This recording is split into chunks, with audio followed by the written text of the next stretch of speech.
Shalom, salam berkat dari kami untuk pendengar sekalian. Saat ini pendengar akan diberkati dengan program Hari Ini Harinya Tuhan bagian yang ke-8.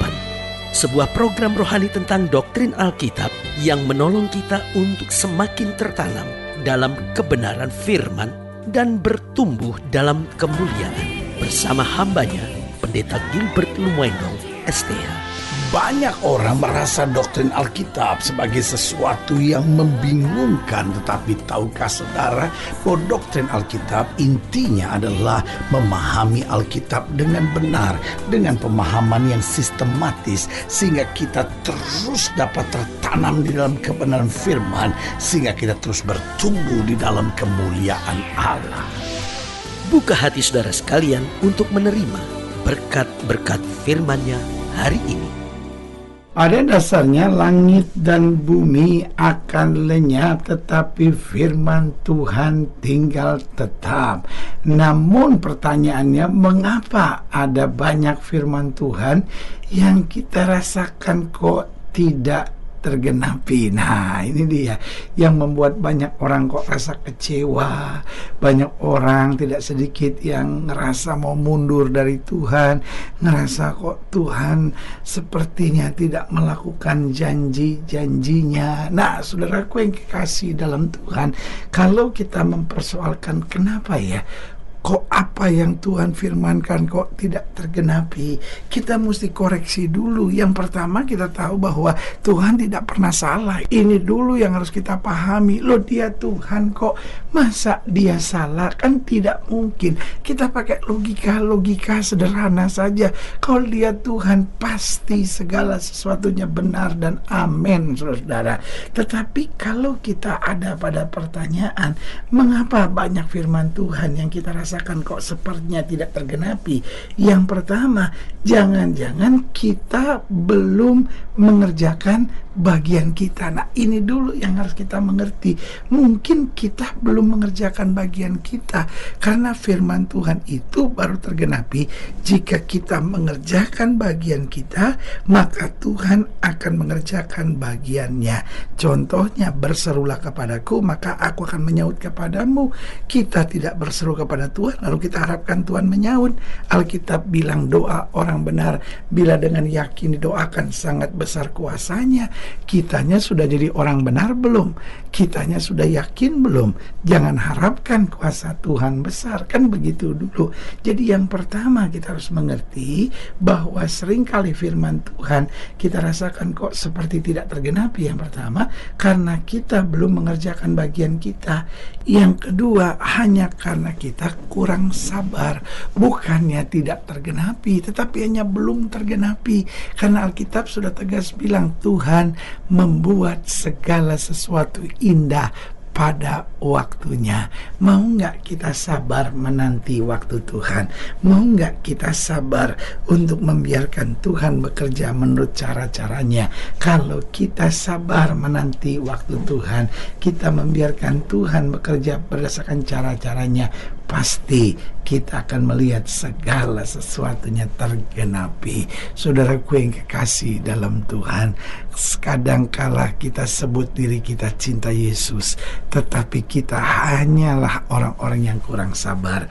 Mari, yang pertama, kerjakan bagian kita. Yang kedua, belajar sabar, kuasai diri, kendalikan daging, lalu berserah kepada Tuhan. Di situ kita pasti melihat firman-firman yang tergenapi. Lalu yang ketiga, saya pelajari kenapa kok seringkali kita rasakan firman Tuhan tidak tergenapi. Karena kita memiliki penafsiran yang keliru. Contohnya, Alkitab berkata, aku datang untuk memberi domba-dombaku hidup dan hidup berkelimpahan. Kita pikir kelimpahan itu selalu harus materi. Jadi kalau kita belum bisa beli rumah, kita kecewa sama Tuhan. Tuhan, kenapa saya belum bisa beli rumah?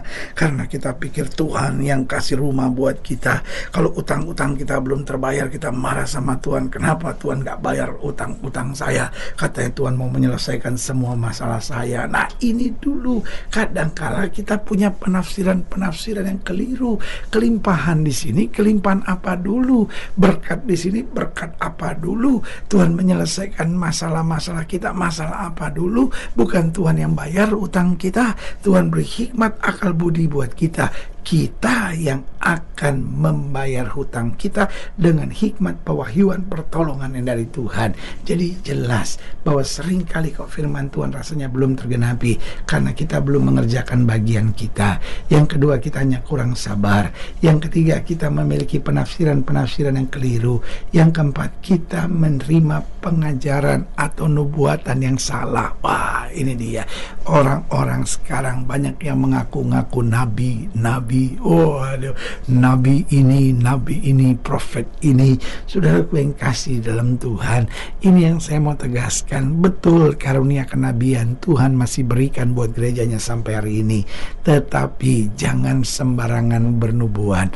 Ada banyak orang kadang-kala bukan bernubuat, tetapi lu buat-buat.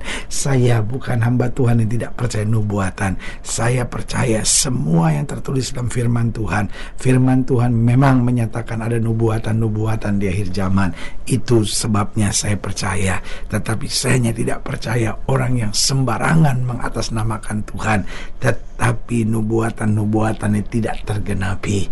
Baru yang kelima yang saya percayai. Kenapa kok kayaknya ada firman Tuhan yang rasanya tidak tergenapi? Yang pertama, karena kita belum mengerjakan bagian kita. Yang kedua, kita hanya kurang sabar. Yang ketiga, kita memiliki penafsiran-penafsiran keliru. Yang keempat, kita menerima pengajaran atau nubuatan yang salah. Lalu yang kelima, karena kita masih hidup dalam dosa. Alkitab bilang bukan tangan Tuhan kurang panjang, bukan telinganya gak sanggup dengar, tetapi yang menjadi jurang penghambat antara kamu dengan Allahmu yaitu segala dosamu. Waktu kita mau bertobat, kita tinggalkan dosa, kita hidup dalam kebenaran, di situ anugerahnya akan kita alami, mujizatnya akan kita rasakan, segala janji firman Tuhan akan kita terima dalam anugerah yang sempurna. Haleluya. Selamat datang dalam program kita hari ini, Harinya Tuhan. Sebuah program rohani yang kembali mengingatkan kepada kita betapa pentingnya kita menjadikan firman Tuhan sebagai dasar keseharian hidup kita. Karena selama kita jadikan firman Tuhan sebagai dasar keseharian hidup kita, langkah-langkah ke depan kita penuh dengan kepastian, kemenangan, berkat, mujizat, dan perkara-perkara besar. Haleluya. Dan dalam program ini kita sedang membahas tentang seorang nabi. Nah, penting untuk kita bahas karena yang saya percaya, nabi di akhir zaman sudah tidak ada. Namun karunia kenabian di akhir zaman ini yang sedang dibangkitkan Tuhan. Ini yang kita mau belajar sama-sama dalam pembahasan kita tentang seorang nabi dari Ulangan 18 ayat yang ke-21, Ulangan 18 ayat yang ke-21 dan ayat yang ke-22. Dua ayat ini kita mau pelajari baik-baik. Jika sekiranya kamu berkata dalam hatimu, bagaimanakah kami mengetahui perkataan yang tidak difirmankan Tuhan? Ayat 22. Apabila seorang nabi berkata demi nama Tuhan dan perkataan itu tidak terjadi dan tidak tergenapi, maka itulah perkataan yang tidak difirmankan Tuhan. Dengan terlalu berani nabi itu telah mengatakannya, maka janganlah gentar kepadanya. Dengan lain kata, Alkitab mau bilang itulah nabi palsu. Saudaraku yang kekasih dalam Tuhan, jadi jelas bahwa bicara tentang kenabian di akhir zaman, pada dasarnya nabi sudah tidak ada lagi. Jadi kalau orang bicara tentang ini nabi, ini profet, ini sebetulnya yang sedang ditekankan karunia pelayanannya adalah karunia kenabian. Karena di akhir zaman Tuhan sedang bangkitkan orang-orang percaya dengan karunia nabi. Pertanyaannya, siapa sebenarnya yang memiliki karunia nabi? Saya catat di sini yang pertama, orang yang tanpa takut menyatakan kebenaran. Nah, saudaraku yang kasih dalam Tuhan, tanpa takut itu artinya menyampaikannya di depan orangnya, bukan di belakangnya. Kalau di belakangnya itu namanya bukan karunia kenabian, tapi karunia provokasi. Ada banyak orang ngomong di gerejanya, ada seorang pendeta begini-begini. Itu bukan karunia nabi, itu karunia menjelek-jelekan dan provokasi. Biasanya orang-orang seperti itu, dia sedang mau cari nama buat dirinya, kelihatannya berani mengkritik. Tapi buat saya itu hanya pengecut tendensius yang beraninya di belakang orang, tapi tidak berani menyatakan di depannya. Kalau tidak di depan orangnya, nggak ada gunanya engkau bicara di belakang. Itu bukan nabi, itu orang-orang yang dipakai setan untuk mendatangkan rasa ketidaknyamanan dan ketidaktentraman di dalam gereja. Yang kedua, saya pelajari orang yang memiliki karunia nabi adalah orang yang tidak kompromi hanya untuk kepentingan diri. Orang yang punya karunia nabi, dia bicara tegas, bukan bicara keras. Dia bicara tegas dengan kelemah lembutan dan kasih Kristus yang sempurna. Tidak mencari kepentingan diri, tetapi pertumbuhan dan perkembangan gereja Tuhan. Sehingga seorang nabi bukan mendatangkan perpecahan, tapi justru mendatangkan pemulihan. Yang ketiga, siapa orang yang memiliki karunia nabi? Orang yang memang memiliki beban yang sangat kuat untuk keselamatan jiwa-jiwa. Seorang nabi tidak memikirkan berapa besar pelayanannya, tapi seorang nabi memikirkan berapa banyak jiwa yang dapat diselamatkan bagi kerajaan sorga. Yang keempat, mereka yang memiliki karunia nabi adalah orang yang berani meluruskan pandangan yang salah tanpa menghakimi. Banyak orang senangnya bukan meluruskan, tapi menghakimi. Si ini begini, si ini begini, si ini. Luruskan pandangannya, tapi cintai pribadinya. Haleluya. Selanjutnya yang kelima, seorang yang memiliki karunia nabi adalah orang yang tidak membicarakan kekurangan orang di belakangnya, namun di depannya. Ada banyak orang kan senangnya begitu, masa ada gereja ini yang begini-begini, ada pendeta ini yang begini-begini, tapi beraninya di belakang. Saudaraku yang kasih dalam Tuhan, orang-orang seperti itu biasanya punya maksud-maksud terselubung. Yang keenam, mereka yang disebut memiliki karunia nabi adalah orang yang tidak mencari simpati diri, karena seorang nabi tidak hidup untuk dirinya, tetapi dia hidup untuk kerajaan sorga. Haleluya. Saudaraku yang kasih dalam Tuhan, jika sedang dilayani lebih jauh, hubungi kami melalui telepon, hubungi kami melalui surat, kunjungi website kami, karena kami ada untuk membawa Bapak Ibu Saudara senantiasa lebih dekat pada Tuhan dan mengalami kasih kuasa mujizat yang luar biasa. Haleluya. Secara khusus melalui program ini juga saya mau berdoa buat setiap orang yang sakit, setiap orang yang berbeban berat, karena saya percaya bahwa bagi Allah tidak ada perkara yang mustahil.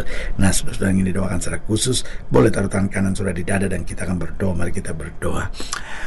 Bapa, dalam nama Yesus, hamba doa buat yang sakit, hamba doa buat yang berbeban berat, hamba doa untuk setiap mereka yang sedang menghadapi masa-masa yang sukar, karena hamba percaya bahwa bagi Allah tidak ada perkara yang mustahil. Bapa, hamba berdoa di dalam nama Yesus, Tuhan jamah yang sakit Tuhan sembuhkan, yang lemah Tuhan kuatkan, yang susah Tuhan hiburkan, yang jatuh Tuhan angkat, sehingga hari-hari yang penuh kemenangan boleh berlaku. Secara khusus hamba doa buat mereka yang taruh tangan kanan di dada, di dalam nama Yesus, anugerah kasih karunia kuasa Tuhan, berkat yang berkelimpahan selalu Tuhan sediakan. Bahkan hamba doa buat mereka yang taruh tangan kanan di dada, yang mungkin rindu memiliki karunia nabi, Tuhan percayakan, Tuhan tambahkan, sehingga anugerah Tuhan yang sempurna boleh berlaku. Di dalam nama Yesus kami berdoa. Haleluya. Amin. Saudara gue yang kasih dalam Tuhan, kita sudah berdoa. Ingat, Allah tidak pernah lalai menepati janjinya. Inilah saatnya buat kita untuk bangkit bersemangat, bersuka cita dalam menghadapi segala perkara, karena kita tahu Yesus hidup, Yesus berkuasa dan selalu mengerjakan yang terbaik buat anak-anaknya. Doa saya menyertai saudara. Sampai berjumpa pada program berikut. Jangan lupa jadikan hari ini harinya Tuhan. Haleluya. Tuhan.